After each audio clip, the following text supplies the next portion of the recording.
rolling. It's been a while, man. So, in brief, what have you been up to? I said, yeah, I know it has been a while, man. Yeah, it's just busy with the new year and stuff, but all good in your side. Yeah, it's been going. It's been a bit busy in the sense that dealing with personal stuff and, doing my YouTubing and yeah, it's fun. But I have been thinking of you because we haven't done a chat in a while, and a lot of cricket has happened. I know the South African series will happen in early Feb, but we'll get to that later. Which one you want to start with, the West Indies one or the Indian one? Both are very good in their own way. Actually, let's start with the West Indies one because that's probably, as you say, the bigger shock. So yeah, many people gave them a hope. They came with a really inexperienced side, I think 4 debutants, and yeah, but Shamar Joseph, the flavor of the hour, man of the match, man of the series. Your thoughts, man? 1-1. Who would have thought that? Bookies, I mean, punters had made a lot of money on that prediction, though. Absolutely, absolutely amazing stuff from the Windies. I mean, I'm just so happy for them. Hmm. First Test win in Australia in 27 years. I thought it was It's 30 it's years, it's right? been a long time coming, sir. It's been a long time coming. I mean, that Yeah, was yeah. that was during the days of Ambrose and Walsh. That was the last time that the Windies tasted victory in Australia. So it's a long time. I mean, it's almost three Hmm. decades. And I mean, at one of the venues that Australia really played well and really put teams away at the Gabba, you know, Hmm.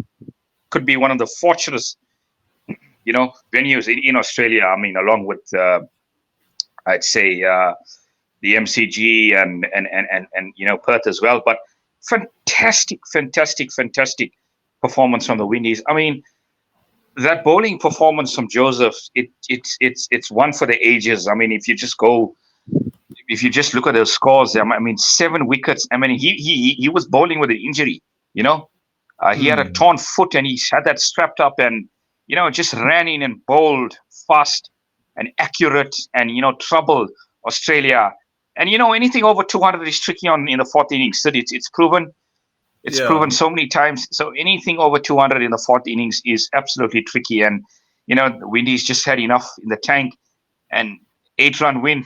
I mean, you're going to take it. I mean, you Yeah. take 1 run, but I mean, 8 runs with the side that they had that came to Australia. I mean, with so many uh, frontline players missing. But I mean, if I look at that bowling attack looks quite good on paper. I mean, the likes of Roach, Alzari Hmm. Joseph has been in good form for quite some time now. But I Hmm. mean, Shamar Joseph. I mean, this kid. I mean, first uh, first series, first Test series. I mean, he made his debut in the first game. He took a 5 for and yeah. I mean, taking a 7 at the Gabba. I mean, what more could you ask for? I mean, this is a dream. This is an absolute dream come true. In terms of a series, and he's going to be a fine bowler. In years to come for the Windies, he's an asset.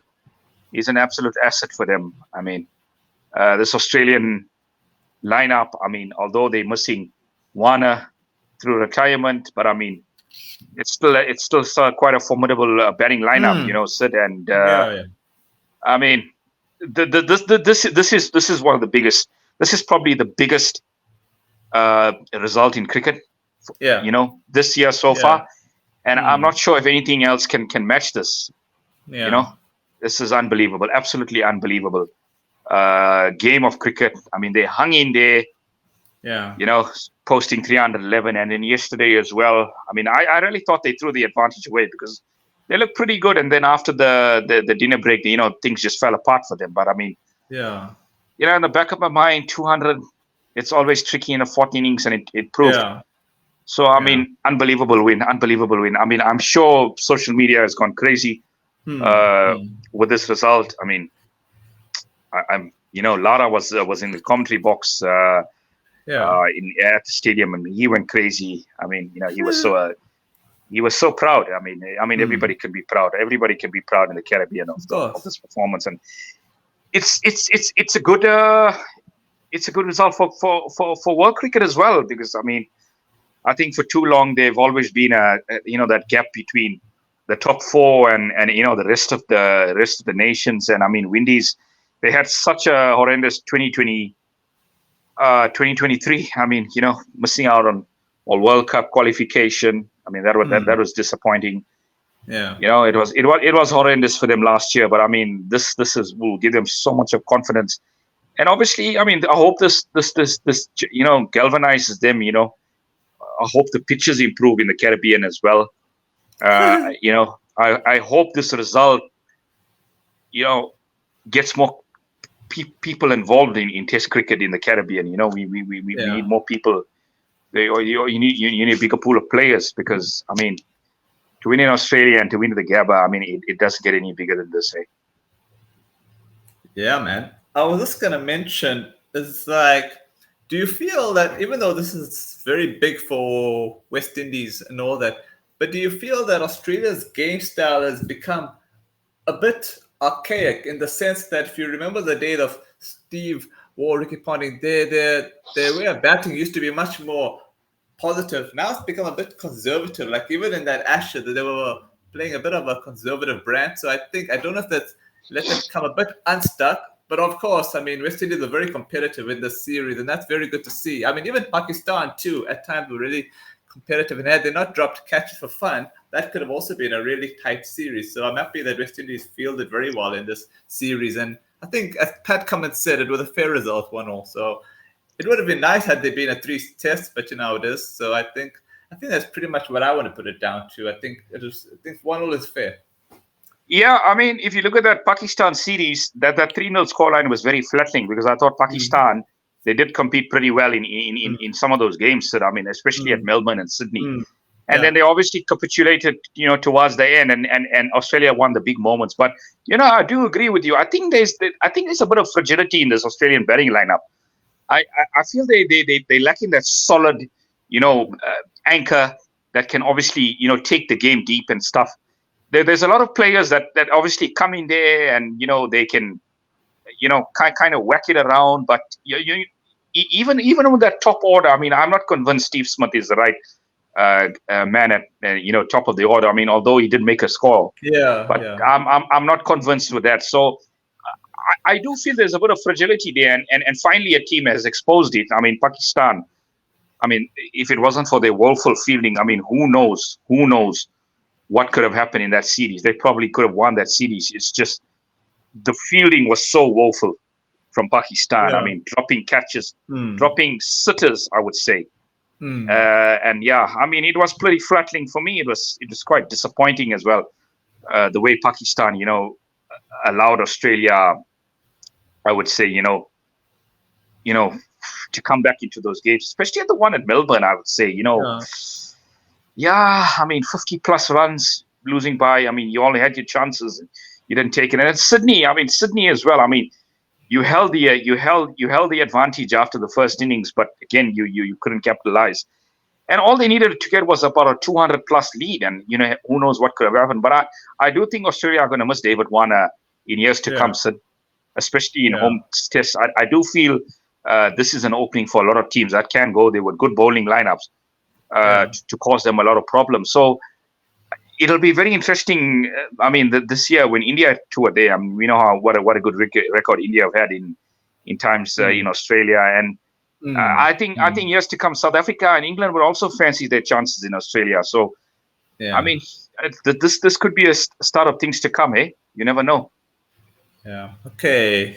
Let's get to the other upset of the day, if you want to call it that. India and England. Ollie Pope was the man of the match. He made 196.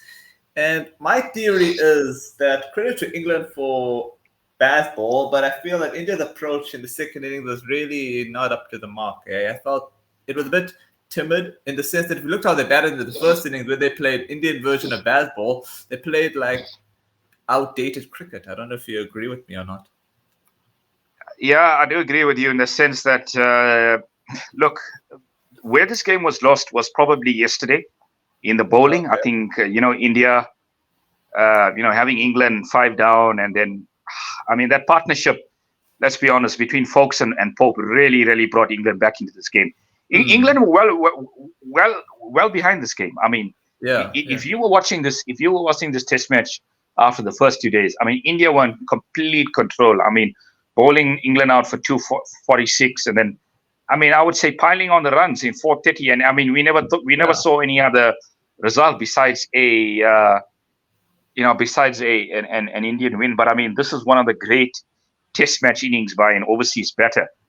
I mean, Pope batted superbly, Sid. I mean, some of those shots that he played, I mean, those reverse sweeps, those scoops were amazing to watch. I mean, he really took the game to this Indian attack. And yeah, I think India missed a trick yesterday. I thought they probably went too defensive when the likes of Folks and Pope were batting, and they let England back into the game. That unfortunately was a turning point. And then today the England lower order wagged as well. I mean, Hartley and Pope's partnership of 80. I mean, these are crucial things in a Test match. And I mean, over 200 leads. I mean, although you'd expect India, you'd fancy India as the home team to chase this down.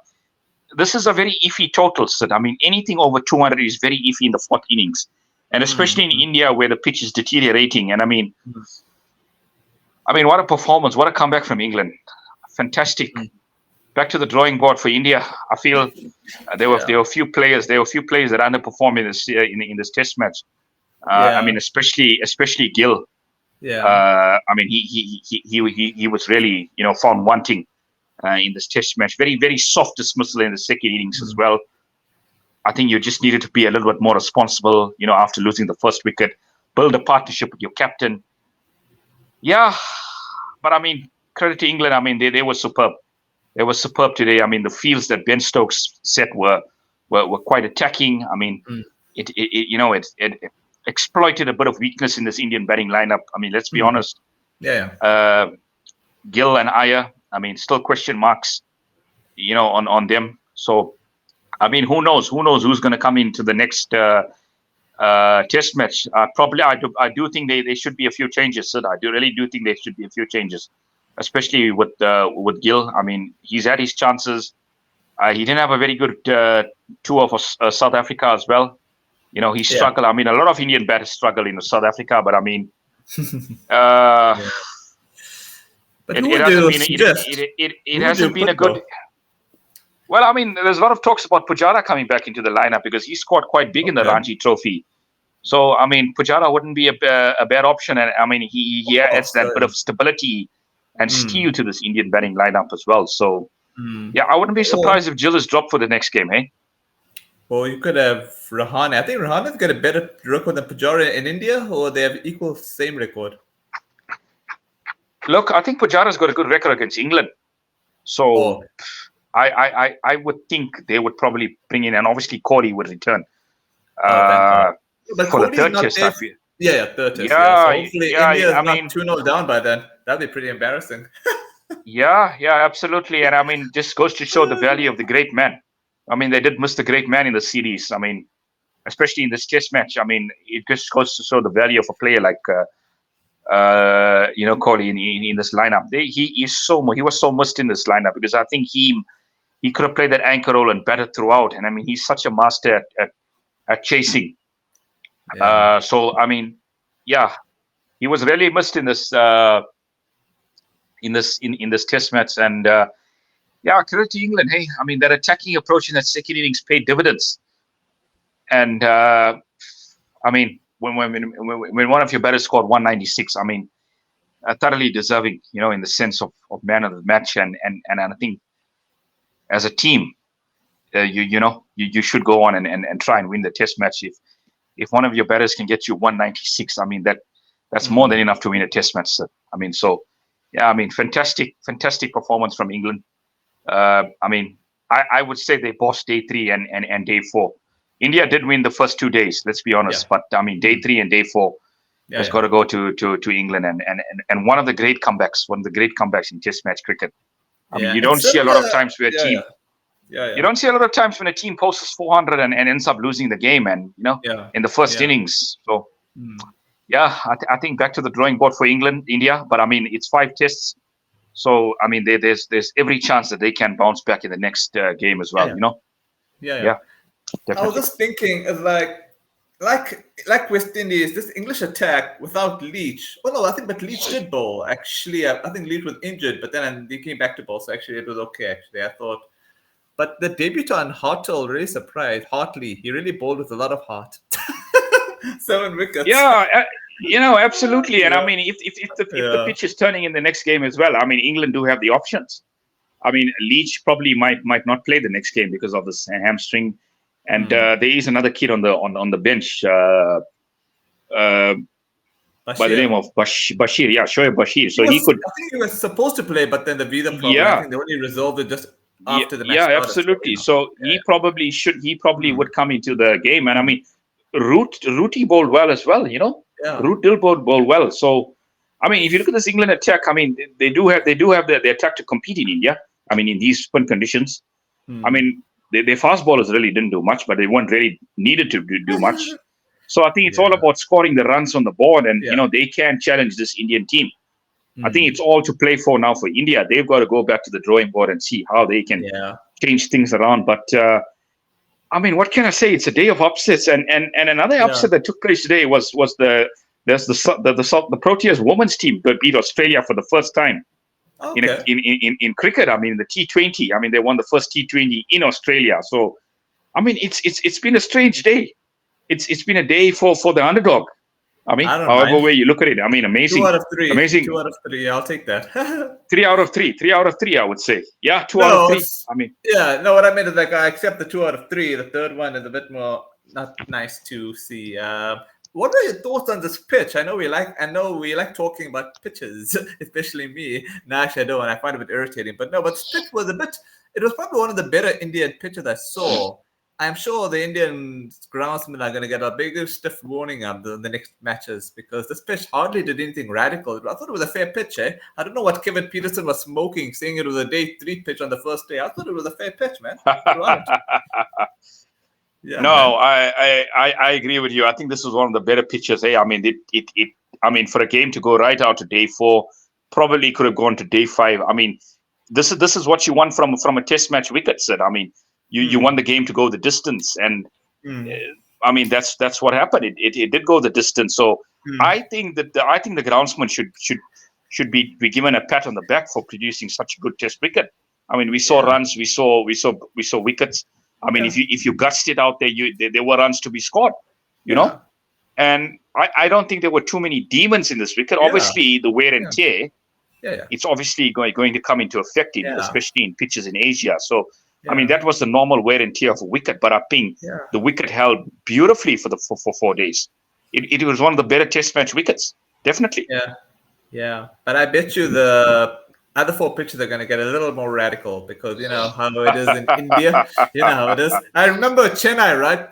England beat India in the first test, and that pitch was a real road. And then I think the Indians really got their groundsmen to do maja on those pitches. And then the second test took a bit more turn. And then in Ahmedabad, the match got finished in 2 days, I think. Or was it just finished on the third day? I don't know what happened. I think it was Well, 2 days. well. Whatever. I'm hoping we don't get those kind of pitches. I'm hoping we do get good pitches because I think good Of pitches course, yeah. will make for good cricket. And Hmm. if we can get more pitches like this, Hmm. I think it's good for the series. But I mean, we'll have to wait and see. There's a few grounds that haven't seen much Test cricket, Hmm. and we're obviously gonna see now how those pitches play. But I mean, from my side, I thought this was one of the better pitches in Indian conditions Yeah, in a yeah, of while. course. Yeah, absolutely. Yeah, okay. You want to go to the preview of the New Zealand SA1 because that's coming out pretty soon, actually. Let me just share the screen. Yeah, I think we can leave that for next week. Let's talk some SA20. Oh, okay. All right. Let me just share the screen on that quickly. I'm just going to see what I can do there. Okay, where's it? Oh, yeah, just share that quickly. Okay, I'm going to just bypass this then. But that's actually coming on the 4th, so that's coming pretty soon, eh? You sure you want to leave it for next week? Yeah, I think we can do that on Saturday next week. That should be fine. Okay. All right. Oh, yeah, there's SA20 2024. Can you see my screen? Yeah, I can. That's nice. Okay, let me go to table.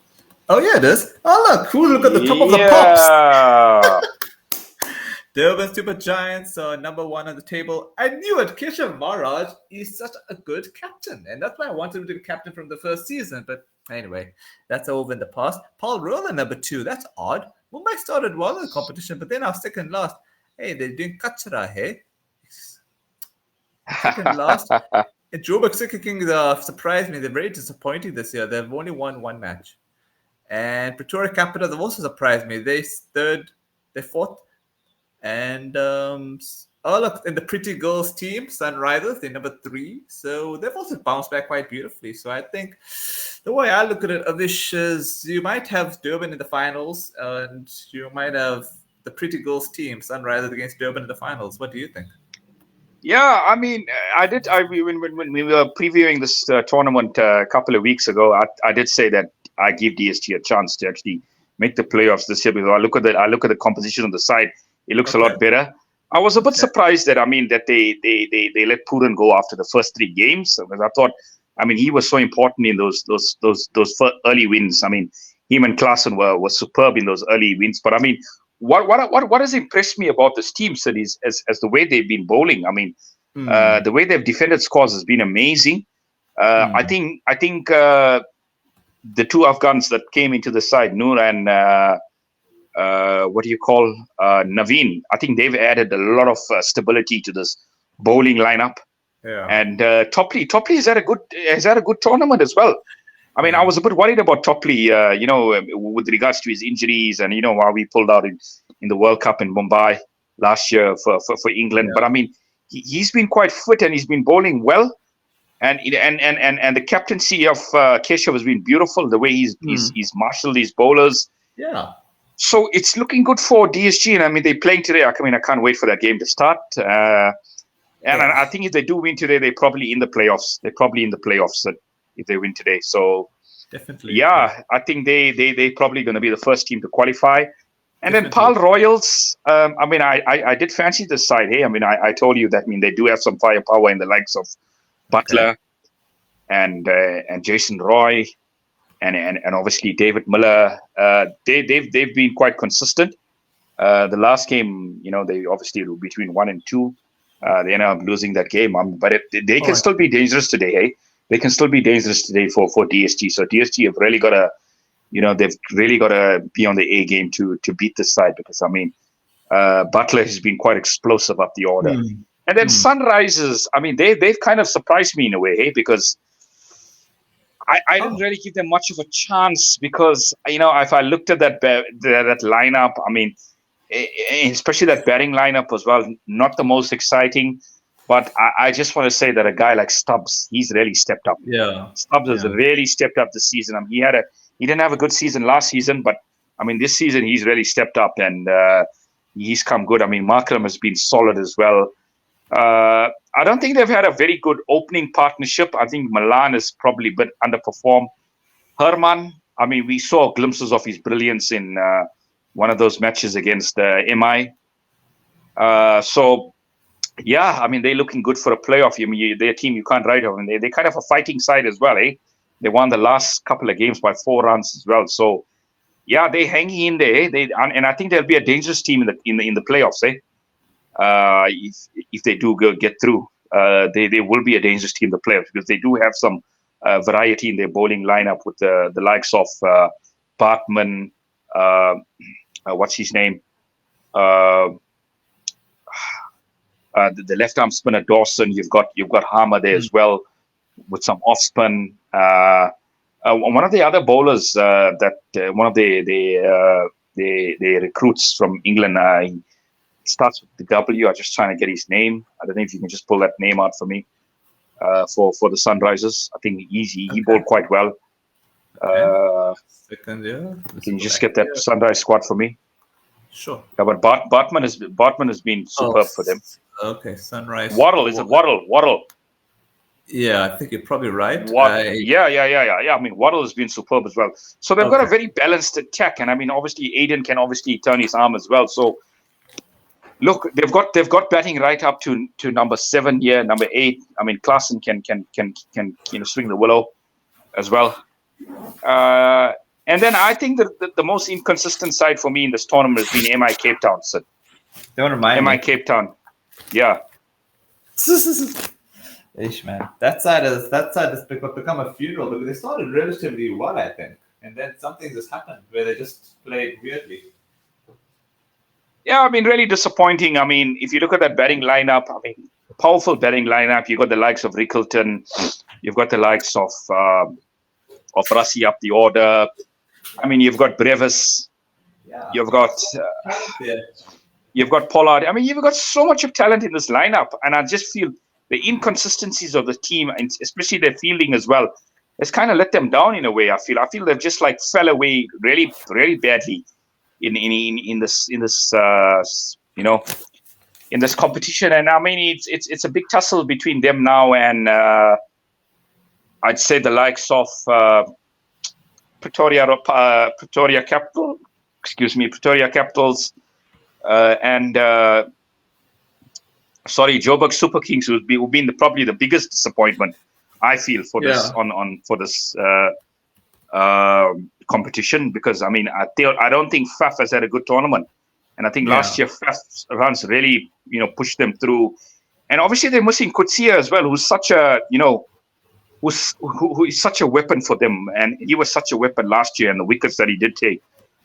And Tikshana as well is not there, who had a superb tournament last year as well. So yeah, they're missing quite a few big names there, and I feel that's causing them problems in a way, Sid. So Yeah. yeah, Yeah. I mean, it's going to be tough for them to make the playoffs now with the way things are going. But I mean, you never know. I mean, they do have this. They do still have some dangerous players in FAF and Ferreira. So they Oh, can they can turn it on the day. But I mean, I yeah. think yesterday's rain out was very difficult for them to take as well. Because I mean, Yeah. had they won that game, they would have probably been right in the mix for uh, that fourth spot. But to me, it's anybody's guess who can make that fourth spot at the moment. Uh, Oh. Oh, Look, okay. I, Yeah, I, yeah. I, You're right. I I Yeah. think my money at the moment is on Pretoria Capitals. I Hmm. feel Hmm. they're just getting the Yeah. bowling right, at the Yeah. right time. I Yeah. think they might just have enough to get through. Hey, I mean, the likes of Rashid, uh, you've got Nisham there that's bowled pretty well. I mean, Bosch bowled well in the last couple of games. I mean, Parnell. It looks quite a balanced attack to me. And Yeah. they've obviously got the firepower up the order as well in Salt and what do you call Jacks, Salt and Jacks. Yeah. Yeah. You've got Verena as well. So Yeah. I just think they're probably going to sneak it into that fourth spot, and you're probably going to have, I mean, DSG, Hold on a Pal second. Royals, Yeah. Sunrisers, and Yeah. Pretoria Capitals. Yeah. You have the. I just feel if MI had a chance, they probably should have won yesterday. And it's a game they Hmm. probably should have won, which is more so frustrating. In Hmm. the way they performed yesterday, Hmm. that was really a game that they should have won. I mean, a score of 176. I mean, with their batting lineup, they probably should have chased that down. Some Yeah. some poor shots there towards the end. I just feel, and Pollard, uh, I saw some not good, some poor decision making. I feel, because Yeah. especially in the way he got run out, with one ball to go, and for a new batter to come in and to hit the last ball for sixes, he's asking for a lot. I mean, Linda was Yeah. seeing it well, and Linda could have finished the game off. But I mean, we'll never know. We'll never know now. But I do feel that was a game that they should have won. And these fine margins in this game is always going to come back to haunt you. So I just feel MI are just sliding down the table now the wrong way. So yeah, I think my money is on Pretoria Capitals for that final spot. Yeah. I'm just trying to look here. I might have about 3 games here. If you can see if you can see what I'm showing you here, that they have about 3 games left. And well, I'm not going to look at Durban too much because they should go through. And then who else is there? Oh yeah, there's Joburg Super Kings have about 1, 2, and they just got 2 games left. So I don't think Joburg are going to make it through. And I think if you look at the margin between MI and Pretoria Capital, MI still have a slither of a chance, if you know what I mean. So I'm hoping Yeah, they MI goes do, but through. they've probably got to beat Pretoria Capitals home and away, which is going to be a bit of a tough ask for them, eh? Oh yeah. with a pretty inconsistent kind of batting lineup that Oh yeah, there's you're been right. a bit of Yeah. hit and miss. I'd say Oh yeah, been a you're bit of right. hit and miss this Oh season. yeah, you're Yeah, right. Yeah, so yeah, very you're right. inconsistent. Yeah, Oh, yeah, yeah. yeah, I never saw that. I didn't look at that fixture carefully. I hope it'll be nice if MI can qualify through. It'll be one of the success stories from a team that was inconsistent so bad. They make it just into the top four, and then they'll probably have to play the eliminator naturally. I think they're playing the eliminator, should they be in fourth, and then they'll play the qualifier two, if I'm correct. And then Yeah. and then you Definitely, have they a probably would. Durban, and then you have a Durban and Mumbai final, which I've always been wanting for, and that could be much up. Absolutely, that could be a great final. I mean, West Coast and East Coast, you just never know. It could be a great coastal final. I mean, And it's also I in mean, Cape Town. yeah, And it's also I'm not writing off. I'm not writing off MI as well. I mean, they can quite easily come back, but I just feel Pretoria probably might have the edge because I mean, of course, that yeah. rained out game yesterday probably helped them in a way by getting that point. So I think it was 2 points, if I'm not mistaken. It was 2 points. Yeah, I'm a bit confused about this whole. Oh, yeah, no, it's 4 points for a win, and then you have one additional point for Yes, for a a bonus point. bonus. And I know Durban has probably scored a lot of bonus points the way they've been playing. Because look at this, 4 points is. Oh no, that's not. I'm playing 5 wins is 20, so they've had 3 points of bonus. Okay, that makes sense. Yeah, But yeah. I Paul mean, Ross have had 4. Yeah. Durban has been superb. Okay. Uh, Okay. And Mumbai had one bonus point. It's been a great tournament for Durban so far. Yeah, and then Pretoria had 2 bonus points, if I'm correct, and then Sunrisers have had 3 bonus points. Okay, that looks good on paper. And Paul Rowe, they've had 2 bonus points. And then yeah, Mumbai really need bonus points, the way it looks like. Absolutely, yeah. I mean, they're leaving a lot to do, But I mean, let's see. It could be exciting, but I just think Pretoria Capitals will probably, win. They've got 2 more games left. They'll want to try and win both, or if they win one of them, I think it's over for MI. But on a final note, it's pretty embarrassing. You have the most successful franchise owners being bottom of the league for the South African league. One that's Chennai that own the Super King, and they are last. And then you have the Ambanis that are owning the MI Cape Town, and yet they are second last. So, and it's happened also last season for MI. So I think they need to be given some tamashos. I'm speaking Hindi. Yeah, definitely. I think Jay Wardner probably needs to come into that coaching unit now and obviously motivate this group, because I think they need a bit of motivation. The talent is there. I mean, let's be honest, the talent is there. Too much talent. And too much of talent, but it's just too inconsistent for my liking. Yeah. Oh, yeah. I don't know what happened to my screen. I was looking like I was smiley there for a second. Okay. I'm trying to think now. You sure you don't want to give a quick verdict on the SA New Zealand series? Because I'm going to give you my verdict already. We're sending a pretty substandard. I don't want to say it's a substandard, but we're sending a really inexperienced team. Let's put it that way politely. And I'm predicting New Zealand to win 2-0. Because if New Zealand don't win this series, they'll never beat us. And I'm saying that out loud. This is so funny. I mean, a lot of people would have said 2-0. But what has given me a bit of hope is the Windies, the way the Windies performed today. I mean, with that bowling lineup and so much of inexperienced players in this Windies lineup, and I think SA should take a lot of heart from the way the Windies performed against Australia in the series, and then they should take that same confidence in this New Zealand series. I'm going for 1-1, Sid. I'm going for 1-1. I do feel there's 1 or 2 good innings from some of the SA players on this tour. Probably the likes of KP. I think KP might come good in this tour. Keegan Peterson. And Bellingham, I'm expecting him to score 1. I'm expecting a big knock from him as well. So, yeah, fingers crossed, Fingers crossed. I think 1-1.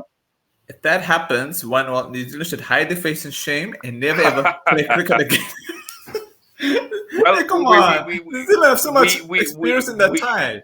It's crazy. Look, we can dive more into it next week, but I do feel that, they can take a lot of heart. from what the Of course. Windies did do. Of course. Yeah. Yeah. And But you see, West Indies were very competitive even from the first test. So that also was kind of a sign of more good things to come. And I think had that Bale situation not happened, you never know what could have happened to that first test. I think there was a controversy, remember, where the ball hit the Bale, but the Bale didn't fall down. I think there was a bit of a story on that. So that's the problem with the heavy Bale. Cricket is a funny game. Cricket is a funny game. We've seen funny things happen in cricket. I mean, we've seen funny thing happen here in Hyderabad with England coming back. We saw a funny thing at the Gabba. I mean, there's no reason why SA can't go there because, I mean, this is still South Africa. It's still the same coaching staff. I mean, obviously the personnel is a bit different on the field, but I mean, this is still the Proteas, and they can go there and compete. If they go and compete, I do feel that they can come back with something. And if they do come back with something, it's going to be massive. It's going to be absolutely massive, and it's going to put a lot of pressure on some of the. I would say, it would have a lot of competition on this team. That nobody's place is really, I'd say guaranteed in a way. So I'm quite fascinated as to what SA can do in New Zealand. But my prediction is 1-1. Hey. Okay. My prediction will stick to 2-0, but I'm willing to be proved wrong on that. Absolutely. Okay. This one says Vista Kapatan. Yeah, very unknown ground there for this test series in India versus England, which was expected. They were going to give more of the ground an opportunity, but they must really, I would say that if I know India, they're going to really up the ante on those pitches, man, because this was a very unusual Indian pitch, much more balanced. Not that I'm missing the radicals, but I think if I'm knowing India, they're going to really come out with those radicals. Because I remember when they lost to Chennai, I think there was a lot of desperation. When India's desperate, you know what happens.